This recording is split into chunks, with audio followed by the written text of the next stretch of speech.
So this way I can see. Yeah. Okay. It got really quiet. Everybody thought I was going to start talking.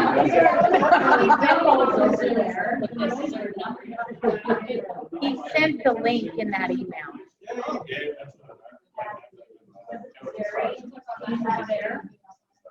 Well,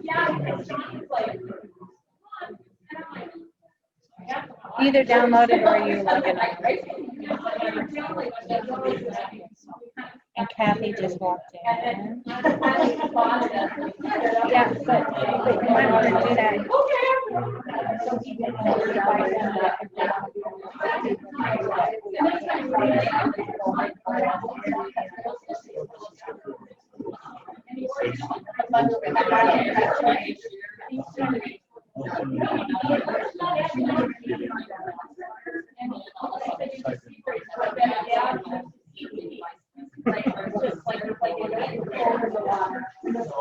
Yeah, I'm on the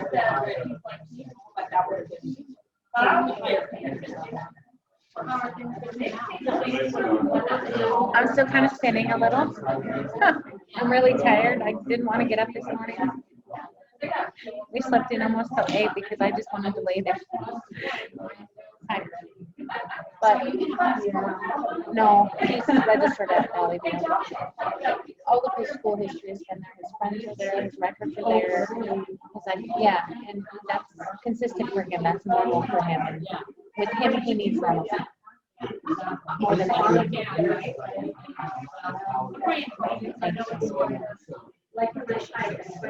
He seems to be doing all right. We've had a couple of hiccups. And we handle them as they come.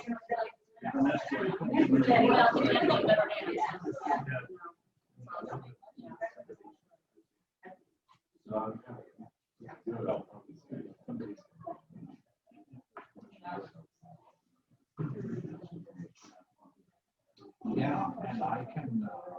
Is there some reason I'm going to email you on that? Each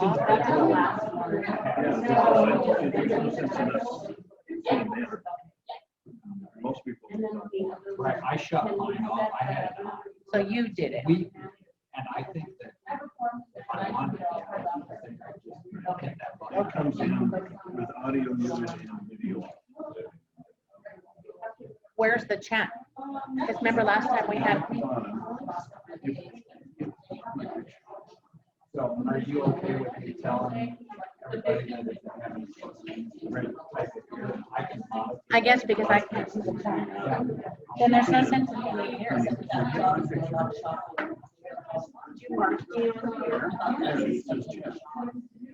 I did. There it is. Okay, and it'll go to everyone or whomever.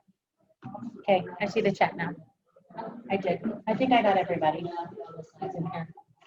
But I didn't write her on here.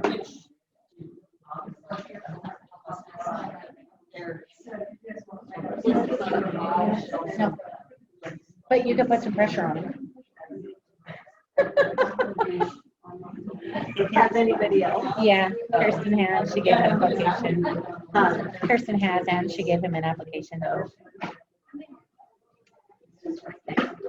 Right?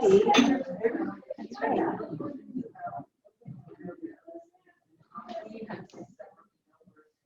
So if somebody new pops up.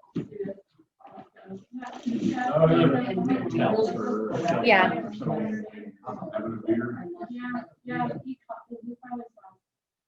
Okay.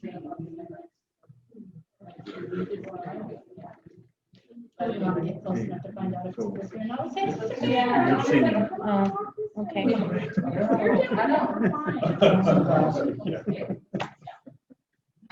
They can move too fast. Everybody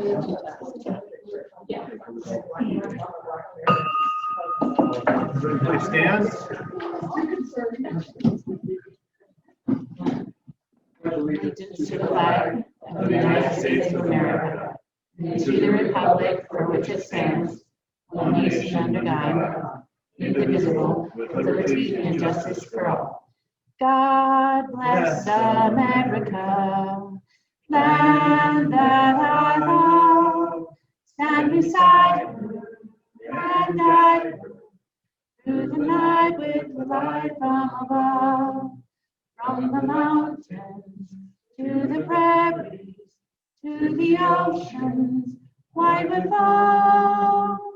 God bless America, my home, sweet home. God bless America, my home, sweet home. Please remain standing. Dear Heavenly Father, thank you for this wonderful day. Thank you for allowing us to live in this country where we can have meetings like this whenever we want. Lord, we just ask that you guide us and direct us in everything that we think and how we act and just how we go about our day. Lord, we just ask that in your Son Jesus' name. Amen. Okay. So thank you for being here today. Thank you for out there in Zoom land for being here with us today. How many people do we have today? 5. Cool. And they're coming in as we speak. All right, so we're going to get to, where's the drawing? Not ready. Not ready.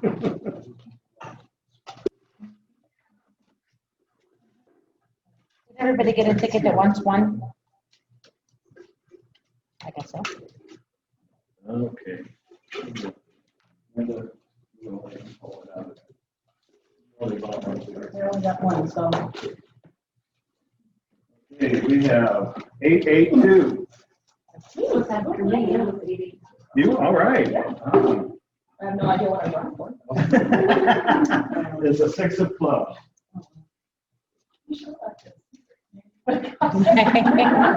If you want to know.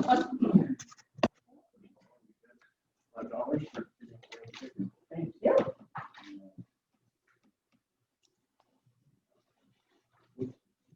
You got it. I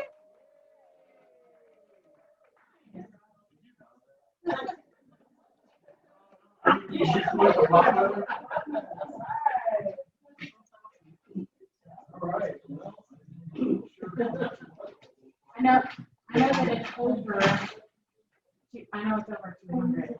You have to buy lunch for everybody to the right. That's right. Exactly. So half of it is over 100 right now. So for all of you out there, Kirsten won. So the pot will start over next meeting. So thank you all for buying tickets. Here's the 2. Oh. Didn't work. I was afraid to throw 2 parts. So, okay. What's next? We don't have any guests here. We're all Rotarians here today, so. I'm actually. But you act like a Rotarian, so. Sometimes. Merle is here today as our guest, and Jan is going to be our speaker here in a little bit, but let's get through the fines. Kirsten's going to find everybody today. So he says it that way all the time. He's going to find everybody today because he knows what I do. So I think today I'm just going to say I'm really, really happy that I got to see every single one of you, and that cost Do you need change? I have a bunch of ones. What do you need? Well, I actually already gave it. But I'm still guilty of finding it for it. Kirsten, does that include everybody out there? Yeah. Oh, sure. And everybody out there on Zoom, you all owe $1 as well. Everyone on Zoom owes $1 too. Okay. Well, who's happy today? Anybody happy today? I'm happy because Jan's here today. You're happy that Jan's here. Okay. Anybody else? Nobody's happy.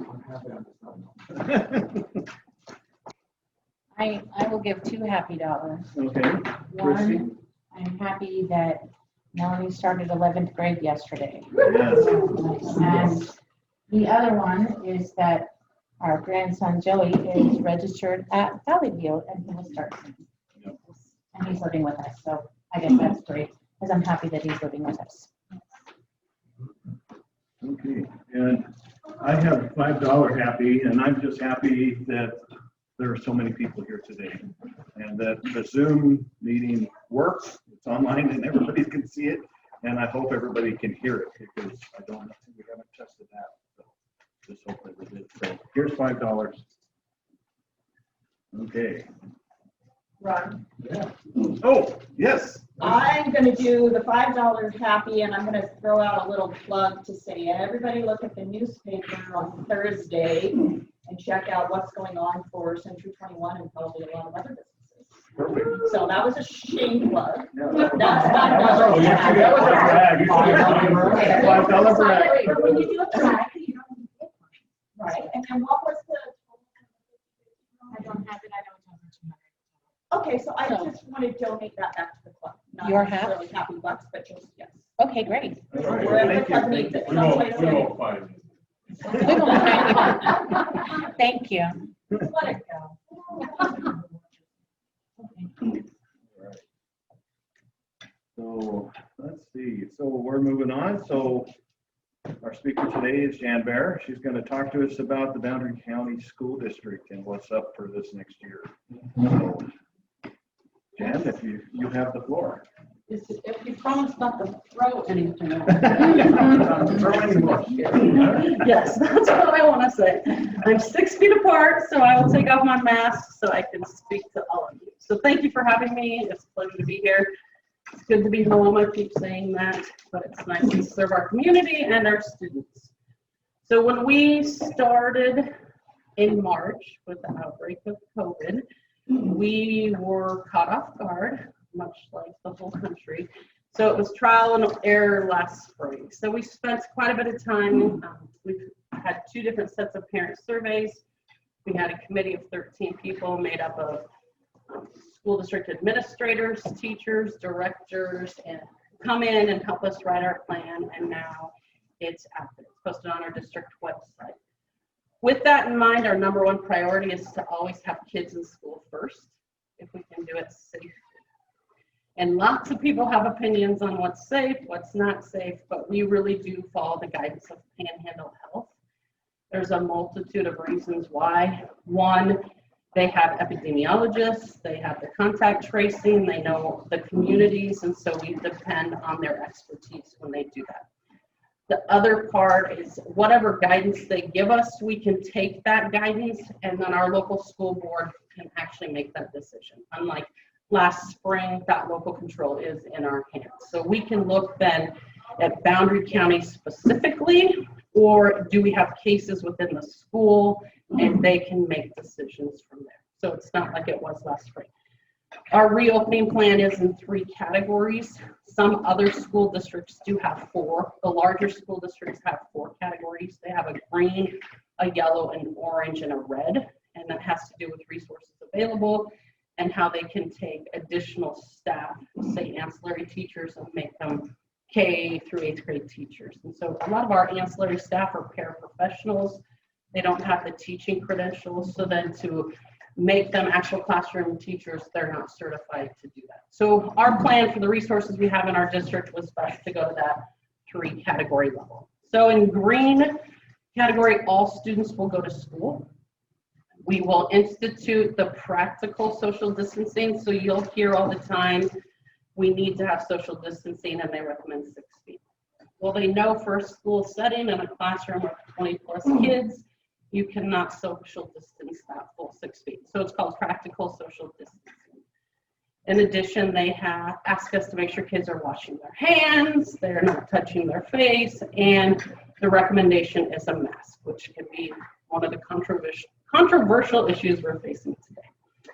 The second category is yellow, and that's where the committee decided in order to further maintain social distancing, then we would have half our students come to school 2 days a week, the other half the other 2 days. And we really are looking at families and what their needs are and aligning anyone K through 12 with their families. So we sorted them by their address because we have many separate families or together. So we want by address, and then we put them in the same block. You're able to do that and then make some changes if need be. Our committee decided that one group would go Monday, Tuesday with homework remotely to reinforce that learning. The other group would go Wednesday, Thursday with homework to reinforce what they were doing. The last category is red, and that's where we would go back to complete remote learning. We do not want that, but it is a possibility. So every week I have a phone call with Panhandle Health. When this was breaking before, we met on an every other day basis. We now have a local representative, Robin, over at Panhandle Health, that I can talk to and ask any questions. And then Laura Whalen is our contact out of Coeur d'Alene. And so they've been amazing. I could call them right now and they would pick up and help answer our questions. Laura Whalen will be on the phone at our school board meeting Wednesday to help clarify any additional questions that the community may have. When we look at the risk factors, it's not just the numbers you see when you go to the website. So we're trying to be really transparent. We sent out to all our staff how Panhandle Health determines those categories, and then we did a link to the website. Well, since that time, it's like, we only have 10 active cases in Boundary County, which is kudos to our county that there's only 10. But they also look at the capacity of the hospital. So in Kootenai County, how many ICU units do they have available? If we were to have a huge outbreak or people were more sick, would they be able to handle that capacity? They look at our testing capacity. How ready are we to be able to test locally to see if any students or staff or community members have that. So the other factors also include our positivity rate. So if we're above 5% of people being tested that test positive, that puts us into another category. And there's a combination of those categories that need to happen before they assign it. If you go to our district website right now, it would say if we open school today, we would be in yellow. But I've already made contact yesterday. Our new 7-day figures have come out. The hospital has more open units at KMC if there was to be an increase of need. So tomorrow night at the board meeting, I'll be asking our school board to start us in green with a request that we wear face masks. And that way we can have everybody in the building. When we can social distance 6 feet, that would not be required to wear that mask, but that's going to be our option. They can say no to that, and they can set us in the yellow. We'll stay in yellow because we do have positive cases here, but they feel because they're not school-age kids that are positive right now, we could safely open in green at this time. If we have a positive case within our school, once school opens, we will potentially shut down anywhere from 2 to 3 days so that we can really clean those areas, disinfect. People ask me all the time, will it be every school? And my answer is really, it depends. If that student was on a bus and exposed many people over 15-minute periods, 6 feet distance, then we may have to close down more than that. But our goal is to really minimize the number of people we have to quarantine and minimize the school closures. So our goal, regardless of what you hear, is we want our kids in school, but we do have to protect our students and our staff and what possibly could happen if we had a huge outbreak. So many things go into that decision. Every Thursday, Panhandle Health will update that site. So you can go to the Panhandle Health District. If you click on the coronavirus on the right side, it will show you what they categorize us as schools. We're different. They use a different categorization than they do for the general public because of the need. There's lots that go into that decision. We want them present. So that's the big thing. We are holding athletics and extracurricular activities at this time. We're taking precautions. As you enter, you'll sanitization stations. We're tracking who's there. We're taking temperatures. And then we're asking that households sit in households when they attend games, and then social distance as much as possible. And we'll continue to have those events as long as our numbers stay low and we're not spreading COVID. I just want to say kudos to all our teachers. They are working exceptionally hard. Many of them spent hours upon hours this summer learning how to teach remotely at a higher level. They've really focused on what they're teaching. So they've identified what's needed at the next grade level and working towards mastery, coming up with lessons that really help students and focus their attention. And every single one of them want our kids in school as long as it's safe to do so. So regardless of what you're thinking or feeling, I just can reassure you that's what they want. They want their kids to be there. My number, I mean, you can always call me at the school. I might not call you back right away, but I'll call you eventually. It might be 7, 8 o'clock at night, but I guarantee you I will get back to you. Aside from COVID-19, I just wanted to talk a little bit about our school district as a whole and some positive things that are happening, because I think it's time to celebrate too. It's not all about our reopening plan, but it is about our kids and our future. So over the last year, we've had a variety of committees set up in place, and we've focused on 5 areas. One is a safe and collaborative environment. And under that, we were able to take our schedules now and build in collaboration time at every single building. So teachers have time to collaborate. They might have a common prep. They might have time in the morning or after school, so we can really focus our instruction, look at data, and make changes to best serve the kids. We have a huge facility committee. Merle's on the facility committee. Christy's on that committee. We've toured every single building, our school building and our school district, and they'll have recommendations for the school board as we move forward. We felt it was really important to have community members and outside individuals doing that, so it wasn't just us telling people what was happening. So kudos, that group. It started at 16. For some health reasons, we dropped out, but our last meeting still had 10. For a committee that started in January, that's pretty exciting because usually people drop off. But I'm very thankful, and we'll have a presentation of the school board September 14th if you want to come watch that, because I think it's important to see the community collaboration in that effort. We did focus in the second area was effective classroom instruction, really focusing on what we're teaching and making those lessons transparent to kids so we can increase our student performance. So if you look at our academic measures, our whole goal is continuous improvement, small steps all the time. We are focused on a guaranteed viable curriculum. So as parents, you can say in 3rd grade, my child should be learning this. In social studies, my kids should be learning this. And we've asked every class, and it's been completed, to identify those 10 essential learnings that kids will master in that classroom. Once kids have mastered that, then feel free to teach maybe something you like to teach, but these are the guarantees to our parents and our community in those classrooms. Last year, our K-5 teachers finished standard reference reporting. So a standardized way to communicate with parents K-5 on what standards their children are meeting. It was a lofty, lofty goal. Our curriculum director said, I really want to do this. And I said, okay, you're brand new. I'm brand new. And is that a hill you're willing to die on? And she said, yep. And I'm like, okay, here we go.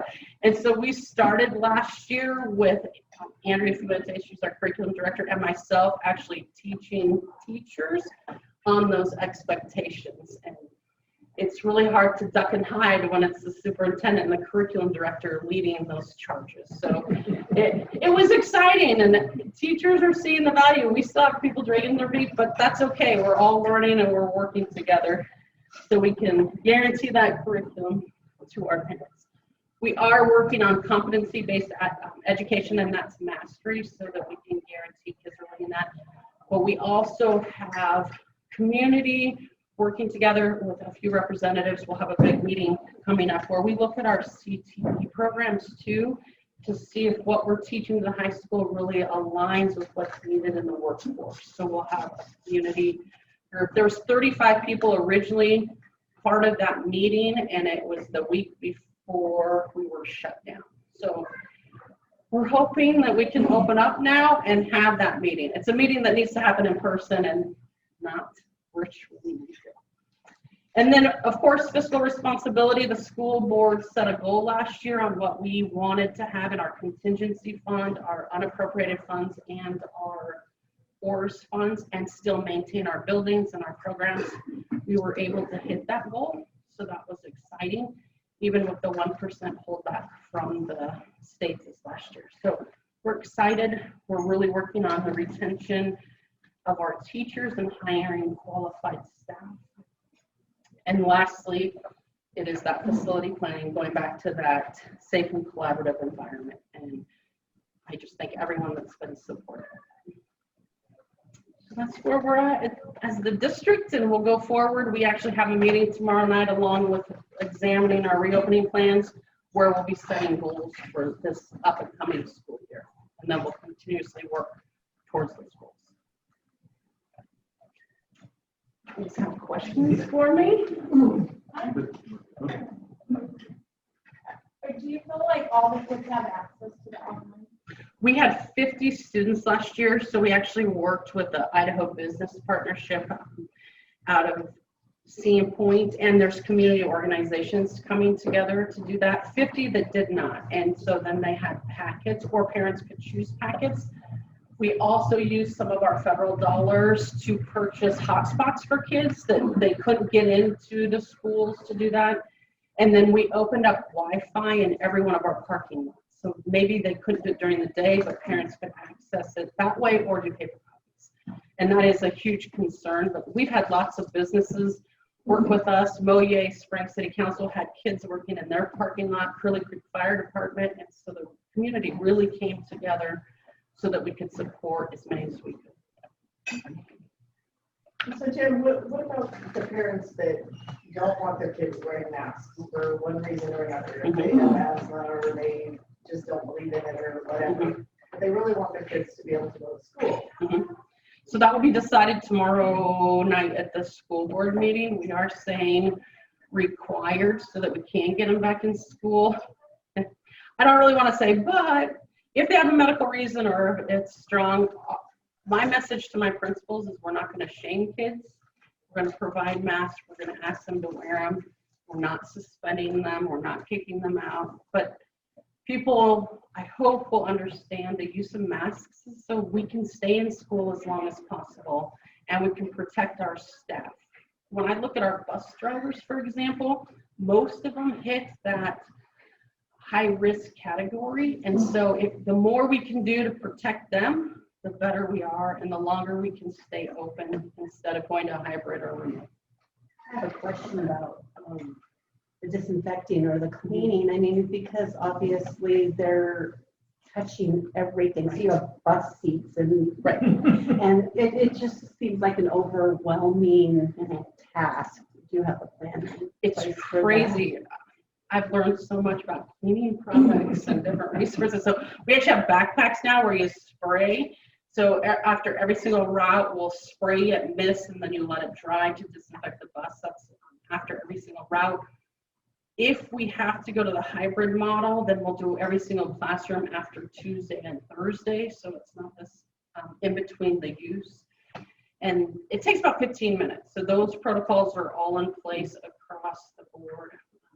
No sharing of materials unless you are wiping them down in between. So if you go into the district office, we have a used pen pile, a new pile, and then we Clorox wipe them and put them in.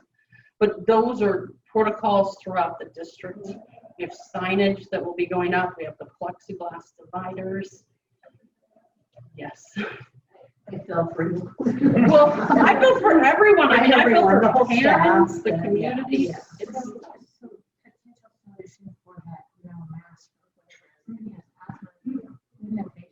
yes, so our policy actually says masks or / face shield. And so we've ordered those. particularly for our students with disabilities. We've made sure SLPs, so we can see their mouths. Young kids, we want to be able to, we have masks that actually have clear plastic in them, so we can still see their mouth and their movements. We think we've thought of most things. I'm learning new things every day. So. And then watch TikTok. Sorry, Sorry, it's like some of those videos, it's like, yeah, that's my grandson. Oh, that's Labyrinth. I love the teacher ones, put on your mask. And it's true, we're gonna be doing all that. We hope not to focus on that and be negative. We're just asking people to do what they feel most comfortable with, but to try to protect our other students and our staff. So I'm trying to be a role model, wear my mask everywhere. As long as you're 6 feet away, I'll take it off. I was encroaching there. Okay, I'll move this way. Any other questions? I have a comment. Oh. Well, we're glad you're dealing. Thank you, Merle. Because you do, you have truly a vested interest in our community. I'm glad that you came back. But Jim, I do have an interesting question for you. I don't know if you guys have thought about this much, or if you actually did plan for it. What happens with, like we see in society, where some people are very much about believing in the wearing a mask and absolutely you must wear a mask, and they bully people who don't wear a mask. Mhm. Do you have a plan for Yeah, that? we have measures in place. The counselors are aware of that. We're actually working through part of our federal dollars is to purchase items for social emotional well-being of students. So reporting those to your teacher, your parapro, the principal. And so we'll treat it like any other type of harassment. And so like if there's violence or whatever the results of it, you guys have a plan, or does it just We'll go follow- typical stuff of if you're punching a kid because he made you mad, it's regular protocol, right? Yes, it is. And so we've been very clear, we'll follow the same policies and procedures. Same thing with the temperature. They said, okay, what if they have a temperature? Well, we're going into flu season too. It doesn't mean everyone that's sick has COVID. So we are following those procedures. So if your fevers or temperature's over 100, you'll go to the office, we'll call your parents, we'll work through it. But really just being proactive and doing the best. But yes, we just rewrote our harassment policy last year. There's a harassment form, and kids can fill that out if they don't feel comfortable going. We also have an online reporting system called CTEL Now, where they can anonymously, either on their phone or on a computer, report and go from there. I do put a caveat on that. If it's someone's life at stake or immediate threat, then we can track that IP address and make contact through the police. Okay. Chris is gonna take your picture. Oh, okay. I could have done my hair. I'm just taking her picture Yep. because we don't want. 6 feet. Thank you very much. Thank you.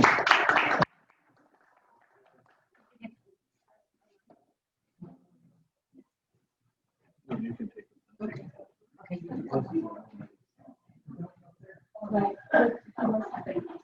Was it okay? I wondered.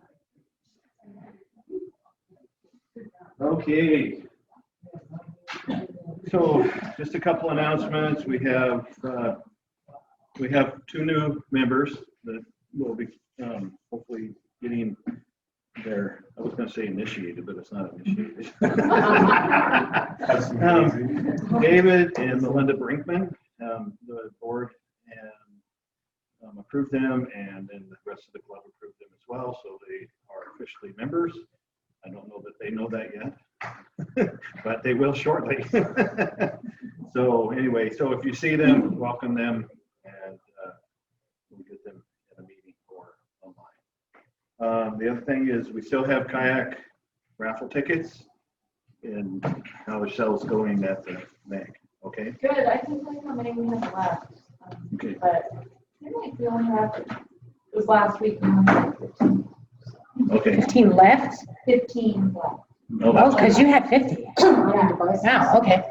Yeah, they're going quickly. How much are they? 25. We have I'll collect you. 15? we have We have 15. 15 grand. We have 15 as I'll well, say personally, you mentioned you wanted something. either from Patty or from us. I don't need them unless I just want to help out. So Okay. I mean, if the sales are going fine, that's fine. That is not really considered.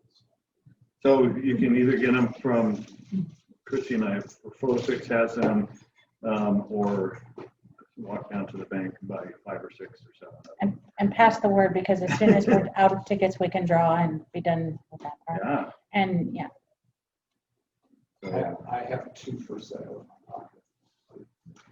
Know somebody or come across somebody who wants all. okay, but I don't have them here.